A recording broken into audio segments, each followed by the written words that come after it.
Kukicha is a little-known secret in the world of tea. This unique tea provides an entirely different flavor profile and is much lower in caffeine than a regular green tea. These teas are also an innovative way to prevent farmers from wasting resources in the tea production process. In this video, we're going to talk a little bit about what Kukicha is, what it can be used for, and how to prepare it. Before we get started, it would really mean a lot to us if you could subscribe to our YouTube channel and stay tuned for future tea videos. We have hundreds of tea videos on all sorts of topics related to Japanese green tea, but for this episode, we're going to focus on Kukicha specifically. Without further ado, let's dive right into the world of Kukicha tea. What is Kukicha? A stem tea is made by combining the stems and leaves of the tea plant into a single tea blend. This tea is also called Kukicha, meaning stem tea or twig tea. When more stems and less leaves are used, the tea takes on less of this vegetal flavor and more of a nutty or summer grass flavor. These teas can be a bit milder and well suited for someone who is new to tea. The color of this tea becomes lighter and clearer as well. The stems of the tea plant used to make Kukicha are much different than the leaves. Stems contain about 1/3 the caffeine content of the leaves, and this is the main reason why Kukicha tends to be a low caffeine tea. The stems are also the mineral delivery system for the leaf, so they can be high in minerals themselves. Although the stems in Kukicha do have a mild flavor, they have this distinct minerality that you can feel tingling on the palate.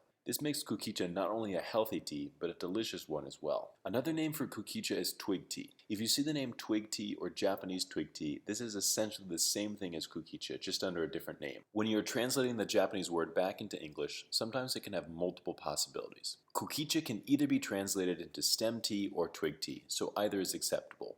We just like to use the Japanese word Kukicha wherever possible to avoid the confusion. What's the history of Kukicha? The top leaves of the tea plant were made into premium sencha teas, and the stems were mostly discarded. Often farmers couldn't afford to drink the teas they produced because they could only grow so much on limited land. Some farmers began to brew the stems of the tea plant so they could at least enjoy some of their harvest. They found that these teas actually tasted quite good, and some people began to take notice of these stem teas. The stem teas were eventually sold on their own as Kukicha. What are the different types of Kukicha tea? The two main types of stem teas are Kukicha and Katagane. Kukicha is far more common, made from the stems and leaves of almost any tea plant. Katagane is made from the stems and leaves of shaded tea plants, like those used for gyokuro and matcha. As a result, Katagane takes on a sweeter flavor and has a slightly higher caffeine content. When we visited Mr. Sakamoto in Shibushi, we were first introduced to the concept of cold brewing Katagane. The cold water extracts the sweeter components from the leaves and stems, so the tea takes on a smooth, even fruity flavor with notes of cucumber and melon. Because this tea is low in caffeine, it's a great relaxing drink to enjoy in the late afternoon. How is Kukicha produced? To make a stem tea, you have to separate the tea leaves from the stems. This used to be a very labor-intensive process, but now it's done by machine. When we visited the farmers at Marufuku in Shizuoka, we got to witness this firsthand. The tea leaves are pushed through this machine, and then the stems are filtered out based on their weight and size. These bins will be separated into a few different stem teas based on their leaf to stem ratios. How do you prepare Kukicha tea? Preparing Kukicha tea is very easy and similar to other types of Japanese green tea like sencha.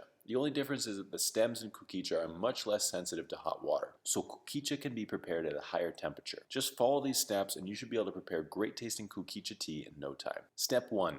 Measure. Measure out 5 grams of Kukicha tea and place it into your Kyusu teapot. The Kyusu teapot is the best tool for preparing all types of Japanese green tea, and Kukicha is no exception. Step 2. Pour water. Next, you can pour 150 milliliters of water at a temperature of between 160 to 170 degrees Fahrenheit. Normally for a tea like sencha or gyokuro, we would recommend a temperature between 140 to 160 degrees Fahrenheit. But because Kukicha is a stem tea, it can be brewed slightly hotter. Step 3. Letting the tea brew. Let the Kukicha tea remain in the teapot undisturbed for 1 minute. You can either keep the lid on the teapot to keep it warmer, or you can remove the lid and watch the leaves expand. Step 4. Tea time. Now it's time to pour out the tea and enjoy it. If you're using a Kyusu teapot, the built-in filter will automatically filter out the leaves and prevent them from going into your cup. This will also stop the leaves from brewing until they are ready to be used again. Step 5. Reinfuse. Once you're done with your first cup of Kukicha, you can then reinfuse the leaves 2 to 3 more times, or until they lose flavor. It is important not to throw your tea leaves out after one brewing, but rather use them for multiple infusions. Each infusion will be slightly different so you can observe the flavor as the Kukicha evolves over time. What are the benefits of Kukicha?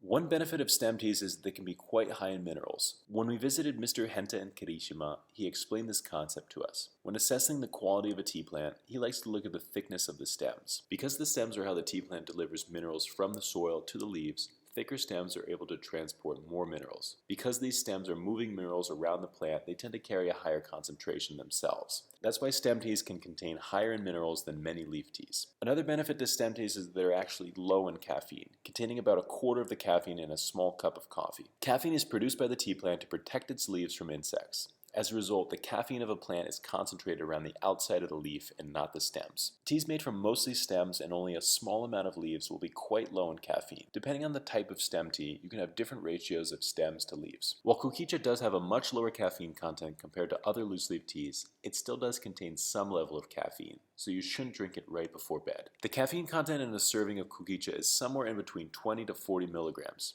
This means that it is about half the amount of a cup of sencha. While you can drink this tea well into the afternoon, it is not advisable to drink Kukicha within 4 to 5 hours of going to sleep. If you are not very sensitive to caffeine, you can probably get away with drinking this tea throughout all hours of the day. What are the best types of Kukicha? After traveling around Japan for years, we have met with dozens of tea farmers and sampled hundreds of different green teas. We have found 4 different kinds of Kukicha teas that we like the most, and we are sharing them with people all around the world. Let's take a brief look at the 4 best Kukicha teas we've found. Number 1, the Kukicha Sakamoto. This Kukicha is made by Mr. Sakamoto in southern Japan. Because it is made by the same plants used to make gyokoro, the tea is incredibly sweet, but you will also get some floral notes from it. Many people consider this tea to be a katagane, but what separates this from the katagane Sakamoto is that the stem to leaf ratio is much higher. This means that the tea will have a much milder flavor and a lower caffeine content. Next, we have the Kuki Hojicha.